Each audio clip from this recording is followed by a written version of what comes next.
If you're going to Santiago for the first time, this video is for you. We're going to show you the main mistakes that many people make when traveling there and how to avoid each of them. So let's go.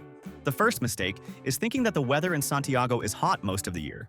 In fact, the city is at the foot of the Andes, and in the colder months, it gets chilly. From May to September, the temperature often stays around 10 degrees Celsius or lower, especially at night. Even in the summer, the mornings and evenings can be cold. So always bring a jacket and long pants, even if you're traveling in January. And remember, winter in Santiago is dry and cloudy, but the air can be quite polluted. If you're sensitive to that, it's good to avoid the coldest months and go during spring or fall. The second mistake is staying too far from the city center. Santiago is a big city, and if you stay too far from the tourist areas, you'll waste a lot of time and money on transportation. The best regions to stay are in the city center itself or in the Providencia neighborhood, which is very charming, well located, and close to many attractions. We created a personalized map that explains exactly which is the best area to stay. If you stay in this area, you won't go wrong. The link to the map is in the video description and also in the QR code on the screen. And we've already included the hotels we've stayed at and recommend. One of them is super well located, very comfortable, and with a great price. And of course, you can't go to Santiago and miss the best tours. The city has several must-see attractions like Cerro San Cristobal, Cerro Santa Lucia, Plaza de Armas, the Metropolitan Cathedral, La Moneda Palace, and the famous Costanera Center, which is the tallest building in South America and has a beautiful observatory at the top. Besides that, it's very worth taking a day trip to places nearby. The Valle Nevado ski resort is just 1 hour away and operates year-round. If it's not snow season, you can take the gondola and enjoy the mountain landscape. And there's also Cajon del Maipo, a stunning natural canyon with hot springs and trails. And for wine lovers, the wineries near Santiago are fantastic. And don't worry, because in the video description and in the QR code on the screen, we'll leave the link to the site where we always buy our tickets and tours at the lowest prices. It's the biggest tour website in the world and has practically everything there. Tickets to all attractions, tours, and excursions to nearby cities and places worth visiting, all at the lowest prices, and you can pay in any currency, saving on fees. And they also offer free tours that are amazing.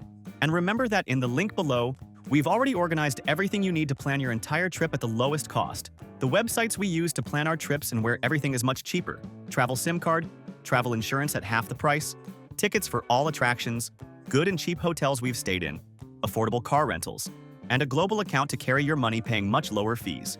And the links already include automatic discounts, as we're always updating them. So save and use this page to make your trip much easier.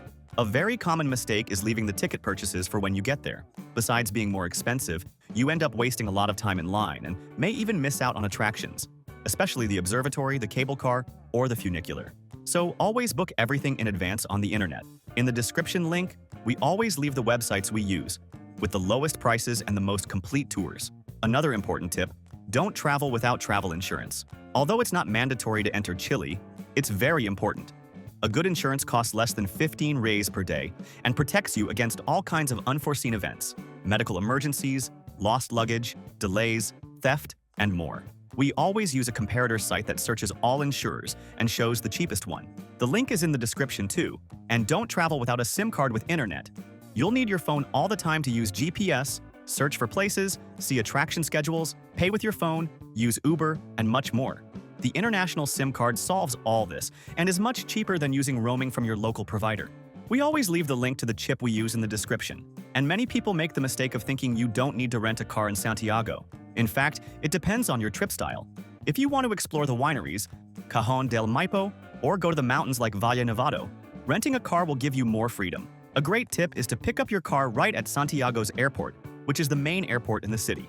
This way, you avoid the cost of taxis or transfers to your hotel, and you save time, as you won't need to go to a rental office later. And remember, booking in advance online is always much cheaper and guarantees your car. And if you're new here on the channel, welcome!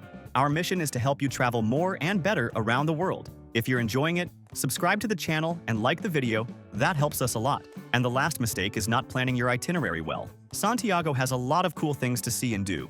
And if you don't organize your days, you might waste time with transportation and miss important attractions. Try to group visits by region, plan your days carefully, and leave some time to walk around and enjoy the city calmly. If you liked the video, like and subscribe to our channel so you can keep traveling more and better around the world. Thank you so much and have a great trip.